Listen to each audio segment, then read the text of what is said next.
So a lot of the time when you get kind of stuck in a negative feedback loop, you get stuck with negativity, negative emotions. You can kind of get into a bit of a cycle where you're feeling those negative things. You think about the feelings, the negative feelings that you're having, and because you're thinking about it and feeling it, you keep kind of flipping back and forth, and it's hard to get out of that. I find that one of the best ways to get out of that is to just kind of try to take your ego out of the equation at all. And your ego is the part where it's the part of you that's going to be offended or hurt or wherever those feelings are coming from in the first place. And it's the part where we're going to have those thoughts of like, oh, this is bad for me. How is this going to affect me tomorrow? How is it going to affect me a year from now? Woe is me. This thing is just going to get worse and worse. All that catastrophizing, that all comes from the ego as well.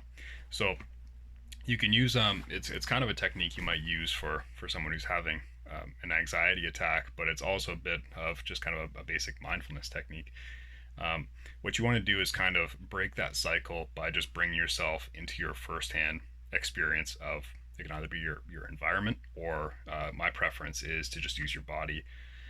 So what you do is just pick anything about the experience that you're currently in right now. So I'm sitting here in a chair, I'm talking to you. If I want to break that negative cycle, all I have to do is just put all of my attention, all of my focus into the experience of my left hand right now. What does my left hand feel like? What does it look like? Is it warm? Is it cold? Is it sitting on something? Is it grasping something? Is there tension in it? Is it loose?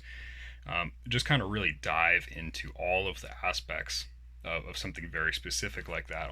Everything that you can delineate about that experience in that particular spot. It doesn't have to be your hand. It could be how does my body feel generally, just kind of sitting in this chair. What does my breath feel like? Is my breath shallow into my chest? Is it going down into my stomach?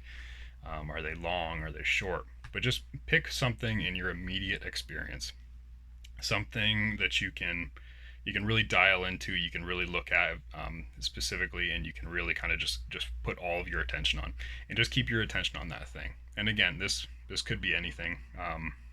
People often, I find, kind of inherently do this with like open bodies of water. Like you're sitting at the beach looking out over a lake. The waves and just the view of the horizon and that kind of thing can immediately just kind of take you out of that cycle, out of your own head, take the ego out of it, and just put you in the immediate experience. Flames do this as well. People are like, sitting around a campfire or just sitting there looking at a candle flame, that kind of thing. It's just totally engaging with your immediate firsthand experience, and that'll get you out of your head. And it'll, if you can even do that for 5 minutes, it's not asking that much, but if you can even do it for 5 minutes, it's enough to break that cycle. And by the time you get back to that cycle, or you start to return to reality, then you have a little bit of distance, and you can start to look at whatever problem you were facing with a little more objectivity, a little less emotion involved, and you probably won't get stuck in that same cycle again. Maybe you can start to understand the issue, and then you can start to plan for it, and you can start to figure out solutions, that kind of thing. But sometimes we just need that little break. We just need that little reprieve, and then we can get on to more productive thoughts. And I find that taking the ego out of it is possibly the best way to do it. Anyways, hit like and subscribe below if you found this content useful, and let me know what you'd like to see in the future. I can definitely leave those in the comments below, and just get a discussion going on this video. I'll talk to you guys again soon.